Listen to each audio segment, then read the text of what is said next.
తెలంగాణలో అయినా కానీ ఆంధ్రలో ఎక్కడైనా కూడా లేడీస్కి చాలా మందికి ఇష్టపడేది గోల్డ్నే. సో తప్పేలాగా లేదు, ఏదో కొద్ది గొప్పనైనా తీసుకోవడం అయితే జరుగుతున్నది. ఎంత రేట్స్ అయినా కూడా కొనుక్కోవడం మాత్రం తప్పదు. ఇండియాలో 1,00,000 కాదు 2,00,000 పెట్టి గోల్డ్ కొంటారంటారు. ఇక తప్పదు కదా సార్, కొన్ని తప్పనిసరిగా కొనుక్కోవాల్సి వస్తుంది. ఎందుకంటే పెళ్ళిళ్ళకి అయితే కంపల్సరీ ఏదో అప్పు తీసుకొచ్చేనే కొనుక్కోవాలి. ఇక మిడిల్ క్లాస్ వాళ్ళ పరిస్థితి అయితే అంతంత మాత్రమే, ఏదో కొంచెం తీసుకొచ్చి పుస్తకాల వరకు పెట్టేసుకొని మిగతా అంతా ఆర్టిఫిషియల్. అంటే మీకు అవకాశం ఉంటే మరి రేట్లు పెరగడానికి కారణం ఏంటి? ట్రంప్ ఓడిస్తారంటారా? అది నేను చెప్పలేను, అది అంతా జనాలంతా ఆలోచించాల్సిన. ట్రంప్ ఓడిస్తారా? బంగారం గురించి అయితే ఓడించవచ్చు, బంగారం గురించి కంపల్సరీగా ఓడించచ్చు. మోడీ గారు కానీ చెప్పాలంటారా? మోడీ గారు దయచేసి కొంచెం గోల్డ్ రేట్ తగ్గిస్తే, బంగారం అంటే ఆడవాళ్ళకి ఇష్టమే, మాకు మంచి అవకాశం ఇచ్చిన వాళ్ళు అవుతారు. తగ్గితే మేము కొనుక్కోవాలనుకుంటున్నాం. చాలా మంది మిడిల్ క్లాస్ వాళ్ళకైతే చాలా ఉపయోగం. నాలాంటి వాళ్ళకి నాకు చాలా ఇష్టం అండి బంగారం అంటేను.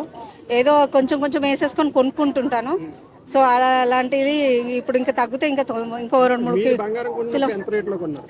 నేను కొన్న టైంలో 35 ఉండేనండి, 35, 36 అలా నడిచింది. ఇప్పుడు డబుల్ అయిపోయింది. 2020లో 18లో మాత్రం తక్కువ ఉండే, ఇప్పుడు పెరిగిపోయింది, డబుల్ అయిపోయింది. అంటే డబుల్కి డబుల్ అయిపోయింది.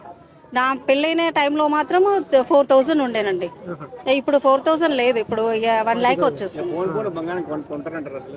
కొనడం అనేది చెప్పలేం సార్, ఇక ఎందుకంటే సిచ్యువేషన్ అలాంటిదే. కానీ ఆడవాళ్ళకి బంగారం అంటే చాలా ఇష్టము.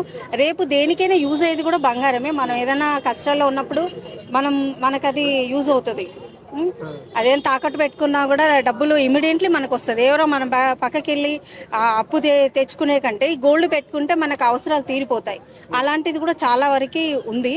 గోల్డ్ చాలా మందికి ఇష్టము, అవసరానికి యూజ్ అయ్యేది, రేపు అందరికీ కూడా అవసరమే. అది రేవంత్ రెడ్డి గారు తులం బంగారం ఇస్తున్నారు కదా, అది రేవంత్ అట్లా ఉండొచ్చు మరి. అదే ట్రంప్ గారిని అడుగుదాము, అందరూ కలిసి ఆయనకి ఒకసారి చెప్పి రిక్వెస్ట్ చేద్దాము. మరి రేవంత్ గారు మరి ఇస్తారా? ట్రంప్ జిందాబాద్ కాదు, డౌన్ టౌన్. అట్లాగే ఉంది, ఎందుకంటే గోల్డ్ కదండి, గోల్డ్ విషయంలో అలాగే అలా ఏమో అనలేము. అయి ఉండొచ్చు, మేబీ అట్లా కూడా అయి ఉండొచ్చు. ఎందుకంటే తక్కువ ఉంటే ఇచ్చేవాడేమో, ఎక్కువ ఉంది అంటే తను కూడా ఏం చేయలేకపోతున్నాడు. మేడం, సార్ మీకు ఇచ్చిన గోల్డ్ గిఫ్ట్ అని చెప్పండి మేడం. మా వారు పెట్టినది గోల్డ్ కమ్మలు బుట్టాలు, అవి అంటే గోల్డ్ ఇప్పుడు నేను పెట్టుకుంది అవే. మా వారు నాకు గిఫ్ట్ గా ఇచ్చినవి. ఆయనకంటే నేను కూడా రింగ్స్ ఇచ్చానండి, రింగ్స్ ఇచ్చాను మా వారికి. నా ఏంటో బర్త్డేకి, మ్యారేజ్ డేకి అలా మేము ఈ రోజు మాది మ్యారేజ్ డే. సో తనకి thank you so much. So ఆయనకి సారు ఊర్లో ఉన్నారు. ఓకే అండి, థ్యాంక్ యూ సో మచ్.